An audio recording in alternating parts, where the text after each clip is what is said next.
నమస్తే, నా పేరు బాపయ్య. భరతవర్షకి స్వాగతం. సాంకేతిక రంగంలో కృత్రిమ మేధ అంటే ఆర్టిఫిషియల్ ఇంటెలిజెన్స్ సంచలనాలు సృష్టిస్తోంది. ఈ విషయం మనందరికీ తెలిసిందే. ఇక ఓపెన్ ఏఐ సంస్థ రూపొందించిన చాట్ జీపీటీ కూడా దీనిపైనే ఆధారపడి పనిచేస్తోంది. అయితే అత్యాధునిక ఏఐ వ్యవస్థలను సరిగా వినియోగించుకోకపోతే ప్రమాదాలు పొంచి ఉన్నాయి అనే వాదనలు కూడా ఉన్నాయి. గాడ్ ఫాదర్ ఆఫ్ ఏఐగా గుర్తింపు పొందిన జాఫ్రీ హింటన్ కూడా తాజాగా ఇదే విషయాన్ని వెల్లడించారు. లాస్ వేగాస్లో జరిగిన ఏఐ ఫోర్స్ సమావేశంలో ఆయన మాట్లాడుతూ భవిష్యత్తులో ఏఐ మానవాళిని తుడిచిపెట్టే అవకాశం ఉందని అన్నారు. దీనిని నివారించడానికి భావోద్వేగ స్పందనలు కలిగి ఉండేలా ఏఐ వ్యవస్థను తీసుకురావాలని చెప్పారు. మానవుల సంరక్షణ పట్ల వాటికి అవగాహన కల్పించాలని జాఫ్రీ సూచించారు. ప్రస్తుతం ఏఐ వ్యవస్థలు మానవుల నియంత్రణలోనే ఉన్నాయని, కానీ ఎప్పటికీ ఇలాగే కొనసాగుతాయని మాత్రం చెప్పలేమని జాఫ్రీ హింటన్ అన్నారు. భవిష్యత్తులో ఏఐ మానవ మేధస్సును అధిగమించిన తరువాత మనం పెట్టిన పరిమితులను దాటగలిగే మార్గాలను కూడా అది అన్వేషిస్తుందని హెచ్చరించారు.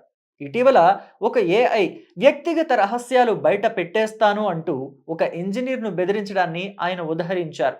భవిష్యత్తులో మానవులు ఇటువంటి అనేక సమస్యలను ఎదుర్కోవాల్సి వస్తుందని హెచ్చరించారు. అందుకే తల్లి బిడ్డల రీతిలో భావోద్వేగ స్పందనను కలిగి ఉండేలాగా ప్రత్యేక ఏఐ వ్యవస్థను రూపొందించాలని సూచించారు. తద్వారా మానవాళికి ముప్పు తగ్గే అవకాశం ఉంటుందని చెప్పుకొచ్చారు. ఇక ఏఐతో ప్రమాదాలు ఉన్నప్పటికీ ఆరోగ్య రంగంలో దాని వినియోగంతో ఎన్నో ప్రయోజనాలు పొందొచ్చని గాడ్ ఫాదర్ ఆఫ్ ఏఐ తెలిపారు. ఔషధ అభివృద్ధి, క్యాన్సర్ చికిత్సలో పురోగతి, ముందస్తు రోగ నిర్ధారణ, చికిత్స ప్రణాళికకు ఎంతగానో సహకరిస్తుందని చెప్పారు. ఏఐని మించిన సాంకేతికతతో మరో 5 నుంచి 20 ఏళ్లలో కృత్రిమ సాధారణ మేధస్సు వచ్చే అవకాశం ఉందని అంచనా వేశారు. ఇదంతా చూస్తుంటే దర్శకుడు శంకర్ రూపొందించిన రోబో సినిమా గుర్తొస్తుంది. అందులో కూడా రోబోను రాంగ్గా హ్యాండిల్ చేయడం వల్లనే దానినే సృష్టించిన ప్రొఫెసర్ బోరాను అంతం చేస్తుంది. అంతేకాదు, విపరీతమైన భావోద్వేగాలకు లోనై ఐశ్వర్యరాయ్ను ప్రేమిస్తున్నాను, పెళ్లి చేసుకుంటాను అంటూ విధ్వంసమే సృష్టిస్తుంది.